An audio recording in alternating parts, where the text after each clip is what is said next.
what's up? Dave with Brazos Valley Strength. Today we will be coming up with what should be a complete guide to low bar squatting. If you're new to low bar squats, this should be your one-stop shop for everything that you need. If you've been doing low bar squats before, I think that this will still have some really valuable information for you. I'll have the timestamps on the video so you can go through and come back and review and use this as a resource. But everything that we're going to be talking about today will be built on the previous step. So I certainly recommend, at least at first, watching the video all the way through to have a good understanding of the context that I'm talking about. But ultimately, this should be a pretty good guide to come back and see what things may be going wrong for your low bar squat. To start off with, I want to talk about what a low bar squat is in the first place. A low bar squat is essentially any bar position that is lower than the highest you can put the bar, right? So if we're just saying that a standard high bar squat is sitting on top of your traps, a low bar squat can be anything below that. Now, why there is a definition of a low bar squat in the first place just comes down to the physics of the movement. By lowering the bar down your back, closer to your hips, we are reducing the moment, essentially the force required from your back to maintain extension. So the lower that the bar is on the back, the less extension force is required from your back to maintain its posture. So the low bar squat can essentially be anything that is factoring that into consideration. So if you're a high bar squatter and you move it down just a little bit because it feels a bit better, well, that can still be a low bar squat because it's lower than the highest option. But essentially, we're just looking for whatever is most comfortable. Obviously, this can be taken way too far. You can put the bar so far down your back that it's falling off your back. You can't stay upright at all. You're having to lean over to keep the bar on your back or to keep it from falling off. And this would just be counterproductive, as obviously in powerlifting, there's rules about being able, you have to be able to extend your hips and maintain a relatively upright position. So too low, you won't be able to do that. And if it's falling off, we're gonna obviously have problems with force production anyway. But just as a definition, if I'm saying low bar squat, I just want to say any bar position that is trying to take advantage of the reduction in the moment, the forces required in your back, to maintain back extension. So how much different is a high bar squat and a low bar squat as far as the movement goes? And my answer is really going to be not very. If you're a very good high bar squatter already, the low bar squat will have some subtle changes that'll make it a bit more comfortable for you instead of just following your exact same movement. But if you're a bad high bar squatter, then the low bar squat may not automatically fix it, and we need to address some of the mechanics. But I think a lot of the concepts here that I'll be talking about should apply across the board to high bar squats, low bar squats, front squats, whatever. But we're going to be analyzing it from the perspective of the low bar squat, but the mechanics should apply everywhere. Essentially, we just need to focus on the balance of the lift. We're going to be taking advantage of what the low bar squat, the movement, can give us, but you can apply these back, reduce or reverse engineer them back over to the other lifts, and it'll probably still be pretty effective. So to start things off though, I want to go into the brace. I talk about bracing all the time. I have an old video on how to brace, but I want to re-examine it here, especially since I'm on a new channel. And nothing that I say here about the low bar squat will really be productive without a good understanding of the brace. So that's where we need to start. The objective with a good brace is to be able to create a solid and stable trunk position, to be able to transfer as much weight from our legs or whatever muscles are the prime movers into the actual load, so the weight on my back. The bar is sitting on my back, so if my trunk is not absolutely stable, then I'm gonna be leaking force somewhere. So I wanna be able to take away any possibility of just losing force because my trunk is not stable. So we can use the analogy of the Coke can, right? If a Coke can is closed, then it's virtually impossible to crush. But open it up, it becomes much easier to crush. And that's essentially our trunk. So we're trying to pressurize our trunk to be able to create the most stability. So how do we do that? We need to start from the ground here, and we're gonna build this with some really low-level drills and then build it up all the way into putting a belt on and how to use a belt. So if we start with that cat-cow position, then this will give us a good starting point with how we need to understand articulating our pelvis and how that aligns with our rib cage. So I mentioned the cat-cow position back in my how to hinge video, but this one, since we're diving into the bracing, I think we'll elaborate on that a little bit more. but I need to be able to clearly differentiate between an anterior pelvic tilt and a posterior pelvic tilt. The idea with this is that we're actually going to be trying to be neutral the whole time, but I think for most people when we're bracing, it's going to feel like a slight posterior tilt, just because I think the tendency is for people to do a bit of an anterior bias. But I want to say right off the bat that the goal is to have a neutral position and really not bias more towards anterior or posterior. So in the cat-cow position, what we need to do is articulate those hips, right? Move into the anterior position, posterior position, and clearly understand how to get there without just compensating from other parts of our body. Because this will matter when we move into the other places, and especially when there's load on our backs. From there, the next progression will be in a laying down 90-90 position. You can do this with a bench, you can put your feet up against a wall. Pretty easy stuff as long as you're in a nice neutral position. Now we're gonna go back to the same cat-cow drill, articulating the pelvis back and forth, but now we're gonna be able to get a bit more feedback from the ground. Here, what I want you to feel is that when you go towards that posterior tilt, that your low back is pressing into the ground. This is actually going to be the position that we kind of try to bias into later when we're getting set up. So ultimately, this is going to maintain a neutral position, which I'll demonstrate later, but it does feel like a bit of a posterior bias. So moving back and forth between these two positions and kind of feeling that posterior bias with the back pushing into the ground is where we want to start. So the next step is to add breathing to this, and there's going to be two factors to this. For one, by using a deep inhalation and trying to press that air down into my abdomen, I'll be able to expand in the belt, and I'll elaborate on that a bit later and create more pressure.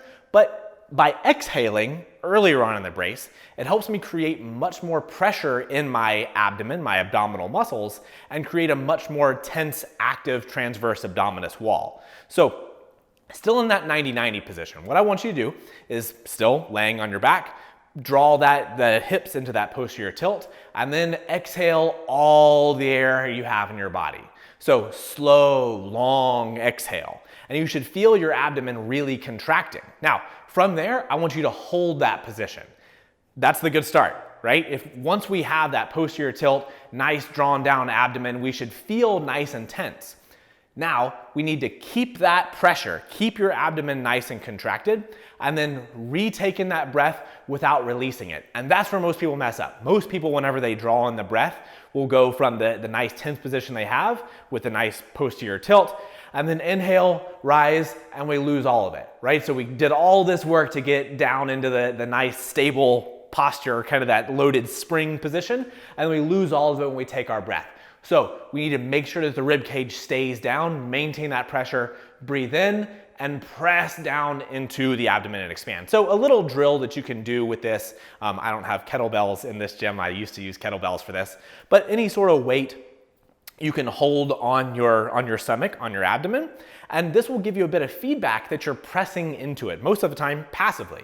When people put the weight on, we kind of expand against that weight just to make it a bit more comfortable and not just sit into our organs.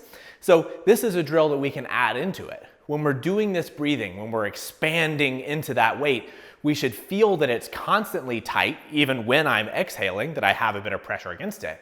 But when I take that big air, I push that weight away from me even more. This is how we're going to use the belt. So when we're adding a belt into our squatting, deadlifting, whatever, into our bracing, this is how the belt aids. The belt on its own is not going to be a dramatic increase in our tension, but expanding into that belt dramatically does increase the pressure of your trunk. So that's how we're going to add in the belt on top of the Valsalva, which is all the breathing stuff that we're doing, and just the overall bracing. So when we put the belt on, we can do these same drills. A lot of times I like these standing up with a goblet squat. We can hold the weight out in front of us and do those exact same breathing drills to where we feel the rib cage drawing down, and then I have the belt for feedback and I can expand into the belt. The weight out in front of me helps me, it just gives me a bit more bias as far as the rib cage down position and kind of a counterbalance, but I really am trying to feel as much pressure in my trunk as I possibly can. And from there you can squat. I would imagine already you're gonna be feeling a bit more stable with your squat just right off the bat, but that should cover the bracing component. And we need to practice those things because it's not going to be something that comes naturally. Obviously, there are a lot of positions that go into it, but if you can't do this part, nothing else that I'm going to say is going to work. So this part is always going to be stable. Everything else on top of it is going to include the fact that this doesn't change. So now we're going to move into what probably is the most difficult, the most complicated aspect of low bar squatting, and that is grip width, hand position, what you're doing with your upper back. And all these things certainly can be very complicated because the low bar squat is not something that is a natural position for the bar to sit into. So we need to come up with some strategies to find what we're really looking for to get out of the upper back and just our arms, our hands in general. So to start off with, what we need to do, what we're trying to do with our upper back, obviously, is create a good shelf for the bar to sit naturally on. But again, we're trying to aid in the bracing of our trunk. And so that means that in this case, the upper back primarily is going to aid in extension. So mostly what I was talking about with the bracing was kind of biased towards a posterior tilt, the rib cage down. But if everything I'm doing is biased forwards, then that creates issues. So my upper back is there to kind of pull against it. And those two things together are creating stability by working in both directions to maintain that nice neutral trunk rather than just having everything pulled down or everything really forced into extension. One of the most important things, and I think one of the most common errors that people make with their low bar squats, is retraction, and I think it's dumb. I'll start off by saying that you should not be actively retracting when you're doing low bar squats. I think that's just a really common error, and I think most of the time people are really overemphasizing a feeling of tightness and being secured to the barbell rather than setting up for a good squat position overall. We need to be making sure that everything that we're doing with the squat, from the brace now into the upper back stuff, is all about the movement of the squat itself and not just feeling locked into the barbell. We still want to feel locked in, but if what we're doing is actively making the rest of our squat worse, we shouldn't do it. So to clarify, how retraction is going to be problematic is that your upper back muscles, the retraction muscles, your traps, your rhomboids, are not actively aiding in any sort of extension. They're just pulling your shoulders together. The problem here is that these things almost always will change. As you get down to the bottom of the squat, you'll see almost everybody's upper back get a bit wider. That these things will be kind of falling apart as we're getting to the bottom of the squat, and this almost always pushes the bar up. As I'll talk about in later sections, balance and the bar position relative to midfoot, your balance is going to be the most critical aspect. So by prioritizing a retraction, a retracted position, we are just going to wreck all these other things that we're trying to put ourselves in without really any benefit. The lats, though, will aid in extension. By pulling your shoulders down into more of a depression, we can absolutely help aid in the total stability of the bar on our back, the trunk position, all of that. So if you're retracting in your setup and really trying to squeeze into the bar, stop. That's probably one of your biggest issues. It's probably gonna be one of the most controversial issues in the video, along with what I'll say about wrists probably. But absolutely that's something that's a hill I am ready to die on. So speaking on the lats will for sure help. So we want to find a way to be able to involve the lats. We don't want to be overly active with the lats, just like with bracing. We're not going to lat our way into a stronger squat if you're already being relatively active and doing a good job creating tension overall. But if you're lacking something with your lats there, then you're certainly losing pounds. So if we get you nice and stable here, then we're ultimately going to have diminishing returns, but we have to get this at least up to a certain level. Now, your lats will absolutely depend on what you're doing with your grip width, how wide it is, what you're doing with your hands. All of those kind of things are going to directly impact the ability for you to produce force with your lats. So the main way conceptually I think that we can think about lats here is essentially a lat pull down, right? Is that the elbow pulling closer to your hip. And this is, I think, a good cue. I think the common cue is that we should be breaking the bar across our backs. Now I'm gonna come back to that because I think there's some problems with that cue. But I think that's a good concept. If you pick the bar up and you actively pull down, I think you'll feel your lats and feel really stable. So I think that's a good starting point for most people. Now, factoring in grip width, body type absolutely matters here. Generally speaking, smaller lifters just need a closer grip, right? We have less meat on the bones. The bar is generally gonna wanna fall down a bit more. So a closer grip generally gets a bit more of a stable position. Where bigger lifters kind of struggle to get in close, your body just doesn't fit that position, so we go a bit wider. But I think there's obviously issues on both sides. If you go too close, the tendency is to push the bar up because there's just not much space down there.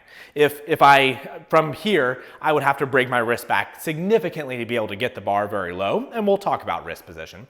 But if I go very, very wide, then I really lack support, and I'm probably gonna have to be way overactive to hold the bar up on my back. So we need to find a way to come up with what is most of the time a good balance, a good compromise between those two positions. And I think that there are some solutions that we can do to find this. So to help find the position that you should be with your hands, let's start setting up under the bar. Now, we need to start by making sure that the rib cage is down and that we're not too biased into an uncomfortable position that we're not going to be able to maintain once we're really emphasizing the ribs down. But I don't think for now that it's really all that critical.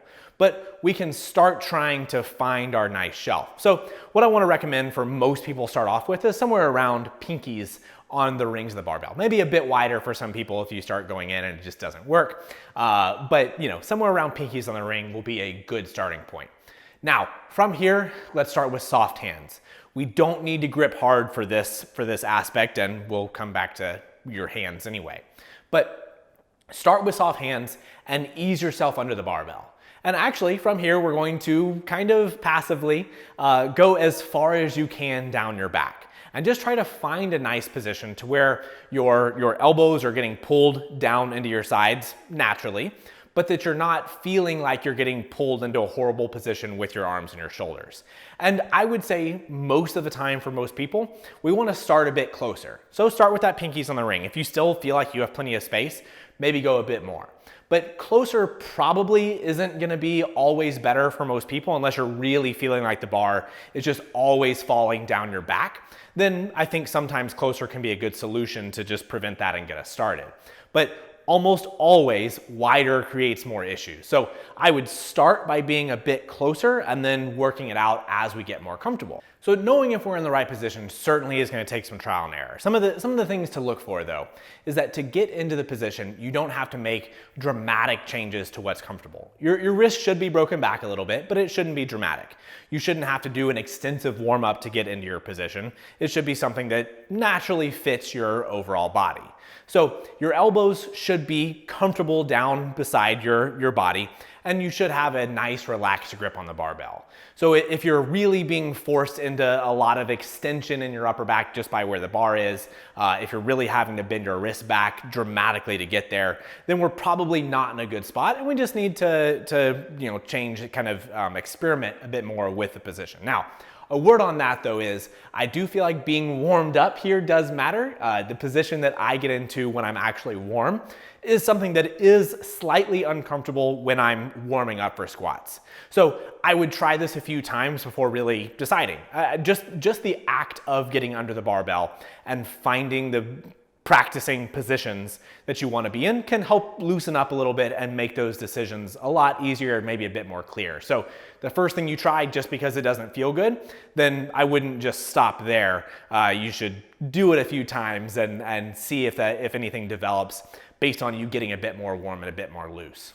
So to wrap up this section, I want to talk about what you should be doing with your hands. And I think this is where a lot of times I differ with my recommendations than a lot of people.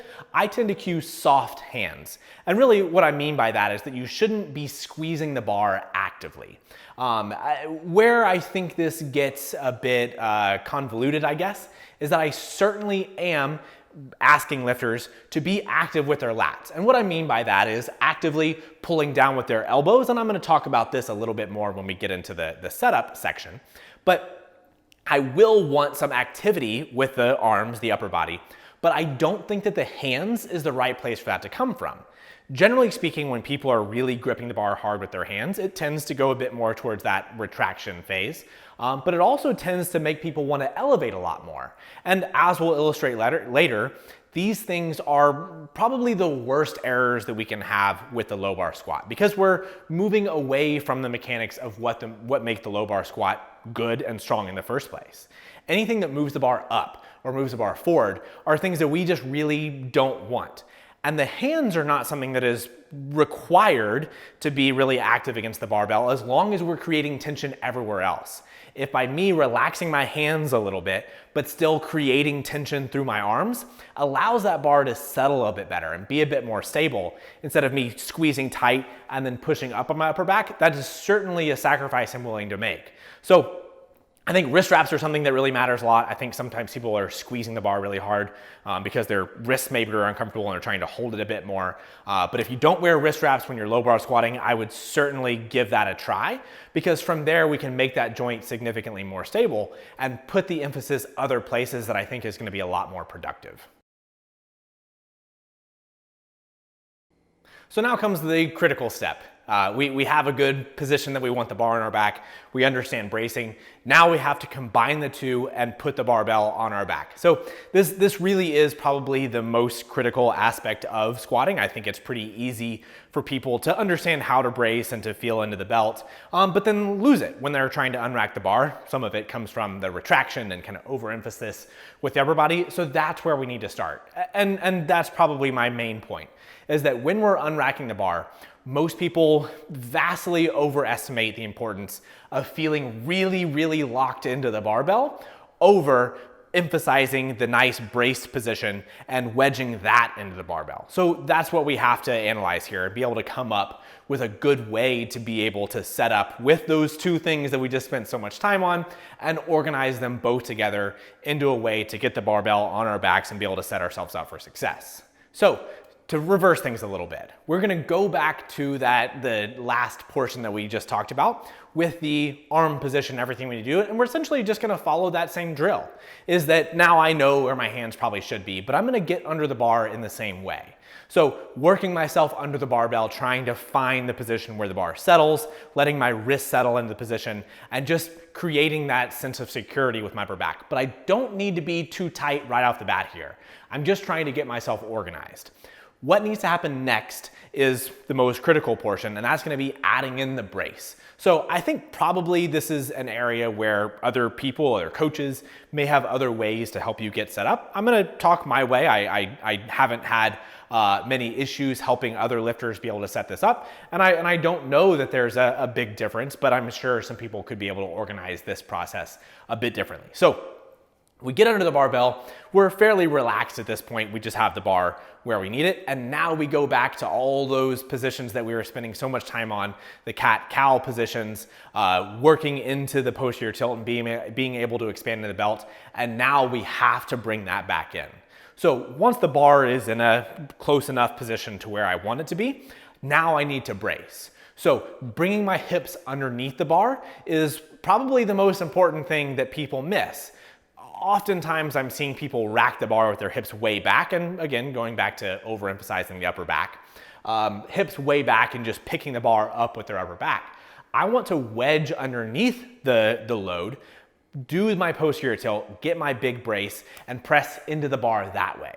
So this is where you see a lot of my squats, where I do maybe like the false start, to where I wedge myself underneath, I pull my rib cage down, I get my brace situated, and then I pick the bar back up and set it back down. This is me adding in my upper back and feeling my brace exactly where I want it. So when we're adding in tension in the upper back, this is where we're creating the elbows down position, pulling down with the lats. I'm cueing press my body through the bar. So I'm essentially stabilizing the bar with my hands, pulling my elbows down, and I want to feel like I'm pressing my body up and through the bar while maintaining as much pressure as I can into my belt. So I'm picking the bar up with my trunk. I think that's the big distinction. By me pressing into the bar, I'm creating tension and emphasizing my body rather than squeezing the bar and picking it up as high as I can with my upper body and breaking down all of those things that we spent so much time creating before. And one of the things that probably helps the most with this is keeping your eyes down the entire time during this setup. So just as an overall concept, the more down that your eyes are, the more it'll help you with the rib cage down, the posterior tilt, emphasizing bracing. The more eyes up you go, the more we're gonna emphasize extension. Right now, during the setup, when we're getting connected to the bar, eyes down is much more of a priority. Bracing is much more of a priority than maintaining extension. During the squat, that may change a bit. We may actually start to need to emphasize a bit more of the eyes up position rather than the eyes down, but we can talk about that. At the moment though, absolutely the most important thing that we are trying to accomplish is our nice brace position, stable position, and connecting that to the barbell. So if your eyes are way up, most of the time we're gonna lose that brace that we had, we're gonna move too much into extension, and we're never gonna be able to get it back. If you're in extension when you pick up the bar, you're not gonna be able to change that position once you walk out the bar. And as far as walkouts go, this is an easy concept, but I think it needs to be addressed. The common errors that people make is too many steps and unracking with your feet too wide. So to start off with, if your feet are too wide, you're not gonna be able to walk, right? If you tried to walk right now with your feet in a very wide position, you would waddle all over the place and you would feel your balance rocking back and forth. It's the same true with weight on your back. Your base of support needs to be underneath your body so that you don't waddle around. If you unrack with your feet wide, everyone will take that initial first step in every single time. They kind of don't understand why it's an issue. But stand with your feet close together so that you're immediately able to walk and we can be consistent from there. We don't want to waste energy, waste steps from here. So from there, almost always 3 steps is generally right for most people. So with your feet close together, when you unrack the bar, 1 step directly back to clear the rack, 1 step to the side to get your foot, your first foot where you need it, and then the other step just as kind of a gather step to situate. And that should be it for most people. I squat about as wide as I think anybody does, and 3 steps is still right for me. So if you squat very closely, maybe 2 steps work, but I think most of the time you're kind of situating again with the third, and it can be useful from there. So simplify that aspect, and I think the rest of the squatting will go much easier. Obviously, one of the main components of squatting is your stance width, your shoes, everything what you're doing with your feet. And I considered actually leaving out this portion of the video. I think that it's one of those things that lifters jump to, that it's something that should be a lot more intuitive than it actually is, and that people put a whole lot more thought into their stance than they really should.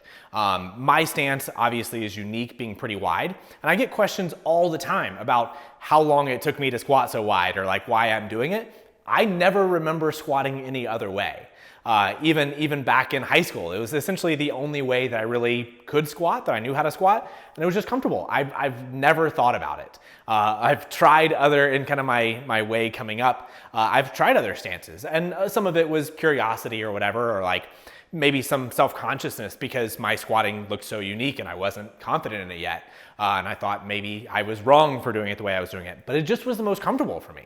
And I think that's the thing that almost everyone should be thinking about first, is not optimizing some minutia as if I do this, I'll reduce range of motion or whatever, right? But just finding things that are comfortable. Trying different shoes is fine. Trying different stance width, toes, those kind of things, those are all fine.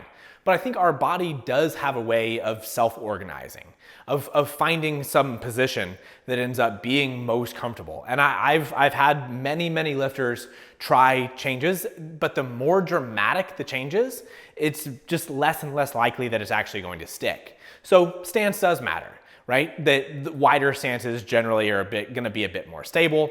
Closer stances tend to be a bit more powerful at times, but they also tend to not grind quite so well. So there's some components that will certainly factor in, but many of those things will factor into programming, variations, things like that, that will help the specific lifter more so than just kind of binary right and wrong. So I would stray away from thinking too much about what your stance means, shoes, those kind of things, and really micromanaging what you think you're trying to accomplish by changing things. If you have a concept, if you have an idea, sure, try it. But I don't think that the common thought that people ask all the time, if I put squat shoes on, will I get more out of my quads? If I use flats, will I use more hips? I don't know, maybe, right? If it fits your body type and it's something that works. For me, switching to flats helped me feel my quads significantly more. I felt more balanced. I just felt like it was in a better position. That's not something that I think is conclusive across the board. So I don't want to dive too much into shoes and stance width and those kind of things, but just know that probably where you feel like you are most comfortable is probably at least a good starting point. And small deviations from there I think will certainly help, especially when we move into the descent and the ascent of the squat. Things like that can impact what you're doing, and there may need changes based on those things. But if you're consumed with your stance, probably don't be, and let's focus more on the other things that we've talked about so far. So now we bring it all together. In this section, we're going to talk about the descent of the squat. And really at this point, if you do the descent right, the ascent will be very easy. So the eccentric phase and the concentric phase should mesh by focusing on getting this part right. So up till this point, if you've accomplished all the other things correctly, if you have a good brace, if your upper back is set well, if the bar is in a stable position, then these things should be pretty easy. If you're having trouble here, if you don't feel like you're being able to balance well, then we need to go back and make sure that those things are intact. But assuming they are, now we can talk about the descent. The absolute most critical thing is balance, and that means bar staying mid-foot. And I think with the low bar squat, one of the things that I said at the very beginning was that the lower the bar is, the easier that it is, the less force that's required for your back to maintain its posture. So I think the idea with that, the thought there, is that we should emphasize our hips more. We should push our hips back so that we can use our back more. And that's probably not the right way to think about this. So when we're low bar squatting, I said at the very beginning that the mechanics of the low bar squat are not going to be vastly different than the high bar squat, front squat, whatever, but we're just going to be shifting a bit more, and it comes down to where the bar is. So whether you're doing front squats or safety bar squats or whatever, the bar, where the weight is, it always needs to be mid-foot. And what the main emphasis of those movements is dictated by how far, if your hips are way far back, obviously your back is going to take more load. If you're in the front squat and your hips are directly underneath the bar, your knees are going to have to work a lot more. But all of these squats, and there's been research done on this, most of the time, the failure that comes from squatting, front squats, safety bar, high bar, it all comes down to the upper back not being able to maintain extension demands. So we'll use the front squat, for example.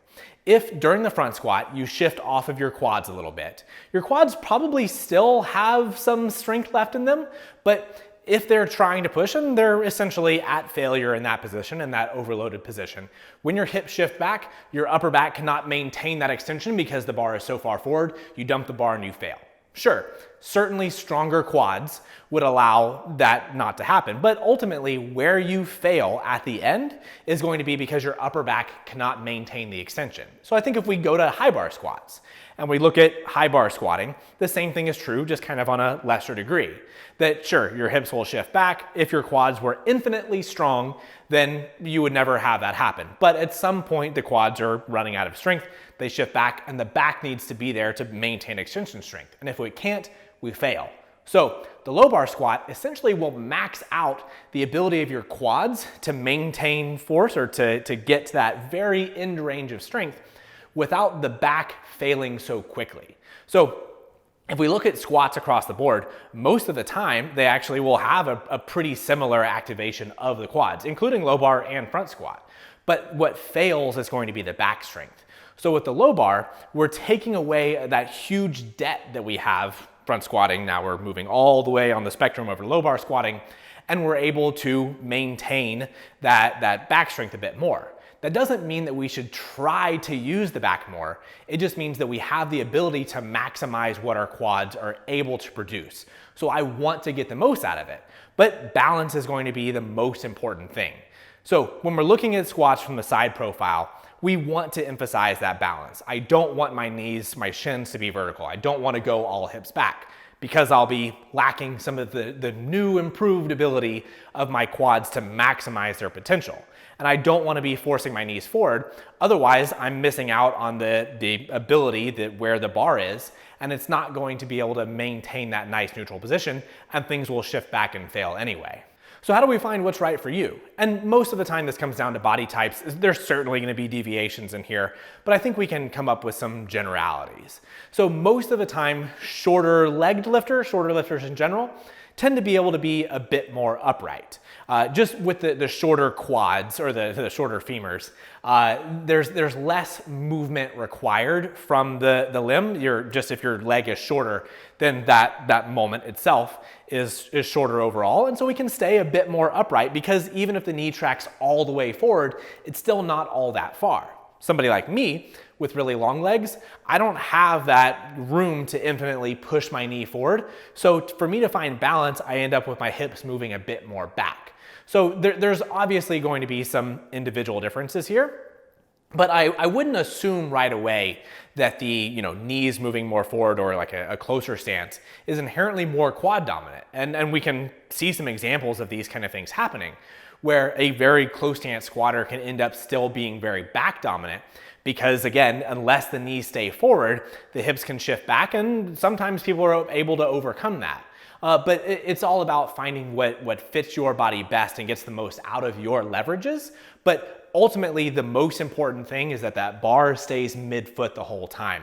And within that, there is going to be some ability for you to adapt to the way that you like to move. Another concept that will be unique to lifters is where they need to be looking.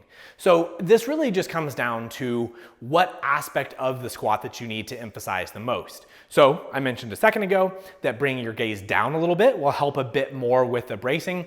Bringing your gaze up a little bit will help a bit more with back extension. And there's going to be lots of positions in between that will help you find what's unique to you. So there's not one that's correct for everyone. I'm currently tending to look a bit more down. I think by emphasizing my brace the most and keeping my hips close, that has been one of the most productive things to help me actually feel my legs more. So my eyes coming down helped me create a better brace. And because I'm braced better, because I'm more stable, I'm able to feel my legs significantly more and probably stay more upright. That could be the opposite with other people, is that they just need a bit more feedback from their eyes up working against the bar, but they're still maintaining the other thing. So there's not one that's certainly better than the other, and it just comes down to where the person is at the moment. So I've done both, and I think probably the gaze is something that tends to fluctuate based on how you're moving at the moment. I don't think it's something that's always going to be up for everyone, and it may come up over time and down over time.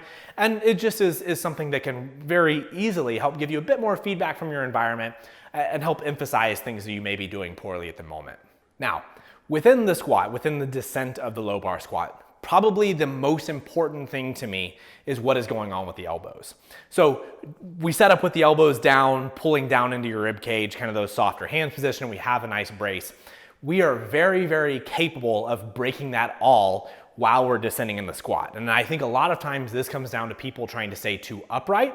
And as they're descending, they flare their elbows back in order to feel like they can show their chest. Now, we did all this work to be able to create a nice brace and nice racked position on the barbell. And if we deviate from those things now, then all of that is wasted. So how we keep that intact is by cueing the elbows to be a bit forward. Now, the goal on its own is not that your elbows go forward.